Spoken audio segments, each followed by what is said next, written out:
تسهل ان شاء الله، ونطلع انا والاسره الكريمه اسكندريه ان شاء الله، ونقضي راس السنه في اسكندريه ان شاء الله. طيب السنه دي ايه اللي حققته في سنه 2014 وايه اللي محققته؟ اللي انا حياته حقيقي حياتي حاجات كتير. ربيت ولادي واسعدت بيهم والحمد لله رب العالمين. ربنا وفقني في تربيه اولادي. واللي انا ما حققتوش بقى في حاجات كتير حقيقي ما حققتهاش، اللي انا لسه ما انجزتش لاولادي لسه. الزواج السعيد ان شاء الله اولادي. اولا اول حاجه هنجيب حلاوه المولد ونحتفل بيوم راس السنه. هنروح اسبوع في الاقصر واسوان، وهنقضي اجازه سعيده يعني في الاقصر واسوان ان شاء الله. جبتي حلاوه؟ جبنا حلاوه المولد وانبسطنا الحمد لله. السنه دي في راس السنه والله احنا كنا حاجزين رحله في اسوان والاقصر، ان شاء الله مسافرين يوم الخميس، مسافرين الثلاث ان شاء الله، وهنيجي لحد الصبح ان شاء الله. وحضرت لراس السنه ايه السنه دي؟ حضرت لها ايه؟ حضرت لها يعني مش عارف اقول حضرت ايه. يعني احنا بننتهز ان احنا فرصه اجازه وهنسافر نقضي رحله كويسه يعني انا والاسره يعني. طب وانت شايف ان السنه اللي فاتت كانت افضل عن السنه دي؟ لا طبعا السنه دي احلى بكتير، احلى بكتير.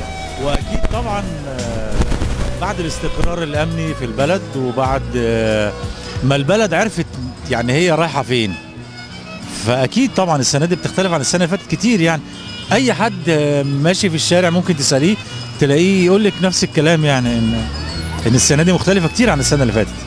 هتعمل ايه السنه دي في راس السنه؟ مش هعمل حاجه، عادي طبيعي يعني زيه زي ايوه. يعني مش هتقضيه في مكان بره اجازه او لا عادي بقضيه زيه زي ايوه. طيب وبالنسبه لك السنه هتحقق السنه دي، هتحاول تحقق السنه دي الحاجات اللي انت ما حققتهاش السنه اللي فاتت؟ اكيد طبعا. مع اهلي الحاجات العاديه بتاعت كل سنه. طيب وهتقضي السنه دي فين؟ يعني خدتي اجازه مثلا هتخرجي فيها بره ولا هتقعدي في البيت؟ لا وانا بقعد في البيت، بس الشيفت بتاع الصبح يعني بيبقى شغل عادي، وبعد كده بالليل بقضي بقى بلبس لبس الكريسماس، طبعا لازم يبقى ليه لبس معين. بعد كده بروح الكنيسه بنقضيه مع اصحابي، وبعد كده برجع البيت. زوقتي البيت السنه دي اكتر من السنه اللي فاتت ولا لا؟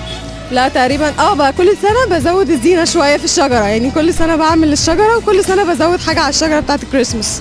طيب السنه دي هتحاولي تحققي فيها الحاجات اللي انت ما حققتيهاش السنه اللي فاتت؟ طبعا نفسي كل اللي ما اتحققش السنه اللي فاتت احققه السنه دي. شكرا. هو اجيب الاطفال ولادي، عندي عيال يعني احتفل براس السنه. مزين البيت عندك ولا مش مزين؟ لا بزين يعني اليوم ده بس.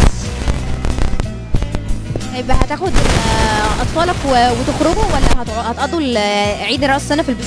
في ملاهي جنبنا هنا بوديهم برضك يوم راس السنه، ملاهي جنبنا هنا بخرجهم يوم ده وخلاص. شايف السنه دي احلى ولا السنه اللي هتعمل ايه السنه دي في راس السنه؟ نعم؟ هتعمل ايه السنه دي في راس السنه؟ في البيت. مزين البيت عندك ولا لا؟ لا طبعا. حط على الشهداء اللي كل يوم بنشوفهم، شهداء الجيش، شهداء الشرطه. مفيش نفس اصلا لراس السنه دي. شايف السنه دي احسن ولا السنه اللي فاتت؟